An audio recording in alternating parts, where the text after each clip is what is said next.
We can't blame them. That's the title of my video. We can't blame them.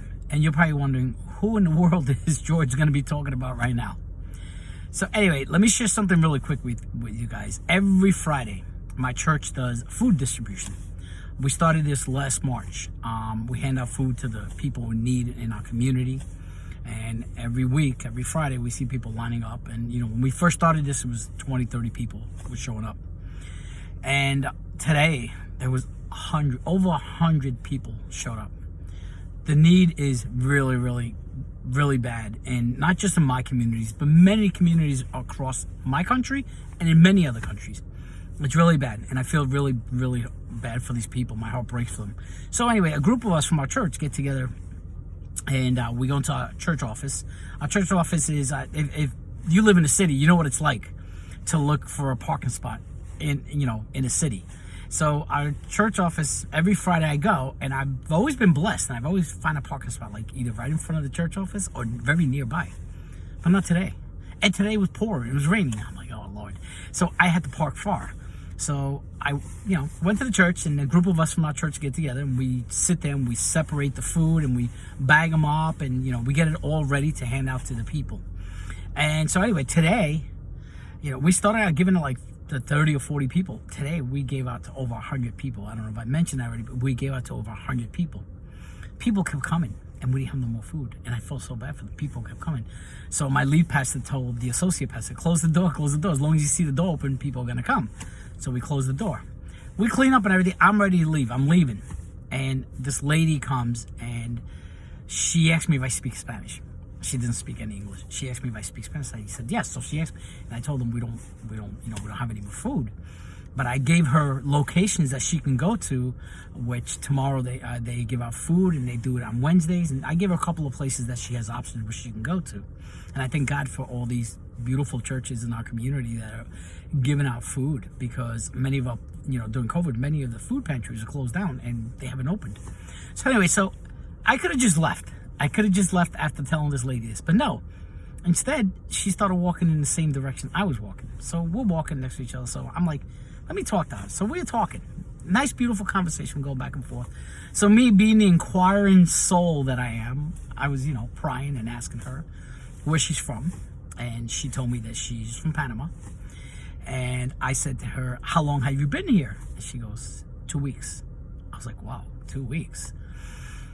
I said to her, did you come through the border? La frontera. That's what they call it in Spanish, la frontera. I said, did you come through the border? And she was like, it seemed like she was kind of like embarrassed, and she just nodded her head, and she said, yes.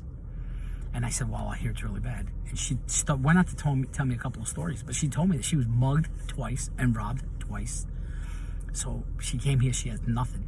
And I didn't go too further how she got to New Jersey. I didn't go into that. So I asked her, where are you staying? She goes, I'm staying with my uncle, but he's in his 70s and he's starting to go senile. And she goes, it's tough. It's really tough. And I said, do you have any kids? She said, no. So I said to her, well, what do you need? Do you need food? And she goes, yes. She goes, we don't have anything to eat. That's why I was going to the pantry. So, we continued walking, and my truck was parked, just as we were getting close to it. And I said, hold on a second. Let me give you something. So I went into my car, went into my wallet. I gave her some money. I'm not going to say how much. When I gave her the money, she just started crying. And it broke my heart. Where she was trying to continue the conversation, but she couldn't. She was crying so much. And finally, when she was able to get a word out, she said to me, I'm a Christian.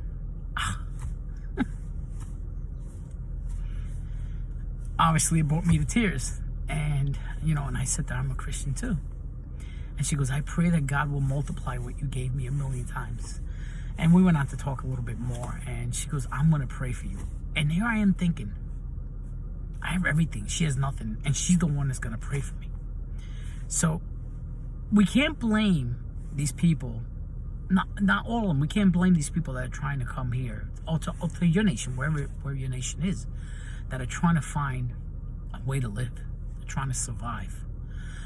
I know that many of them are doing it legally. It's so ironic because I just posted a video yesterday about, coming through the border illegally. I don't approve of it. I think it's wrong. I think they should go by the right process, as I said in my video yesterday. But I know that in all these influx of people that are coming in, I know there are a lot of bad elements. We know that. We see that. We see the horrific stuff that's happening in our nation, to our youth, and just in general to our communities. But in that mix, there are good people. There are broken-hearted people. There are people who are in need, just like you might be in need, or people who are in need. There are people who are in need. So we shouldn't be too quick to judge people. And listen, I don't know what's going to happen with this lady. I'm going to pray for her. But we should have a heart like the Lord's heart. The things like this, when you see people in need with no food, she has shelter for now, but it breaks my heart. And I know it breaks the Lord's heart. So we shouldn't be too quick to judge. We shouldn't be too quick to shoot them down. Yes, we should pray that the situations in their countries will improve. We should pray that the Lord will move in their nation and in your nation and my nation. We should pray for leaders that will feel the heart of these people. And we should take action and vote for people who are going to have the same kind of heart. So I just wanted to share this experience with you guys, because it was really heartbreaking and really moving. And I started with, God does everything for a purpose. And I truly believe now that He didn't let me find a parking spot right in front of work, right in front of the church office, because He knew He had a plan for me to come in contact with another believer, a believer in need. And that's what, as we read through the Gospels, especially in the epistles, how Paul constantly tells us to take care of the brethren, to encourage the brethren. And I pray that whatever I did for this lady encourages her. And I said to her, when things are bleak, that's when we should look up the most. Okay, a lot of people, they feel like God abandoned them when they're going through things, but that's when we should lean on Him more and call on Him more. So anyway, I believe that God didn't let me find a parking spot close to the office, and He put it far away in the rain, because He knew the encounter that I was going to have. He knew the encounter that He had set. He knew the appointment that He had set between me and this lady. So anyway, I just want to share this with you guys. I don't know. I just wanted to share it with you guys. And, do I feel bad about the video I posted yesterday? No, because I still believe in laws, and we need to follow laws. But do I shoot this lady down? Do I call her out? Do I call the authorities on her? No, because she's not to blame. It's the authority. It's the system that's to blame. Okay? It's the system that's to blame because of how things are. It's man. It's humanity. It's the evil heart of man. Why we're in the situation we are in this world. So anyway, we need to pray for the Lord to change the hearts of man. God bless you, my friends, and have a nice weekend.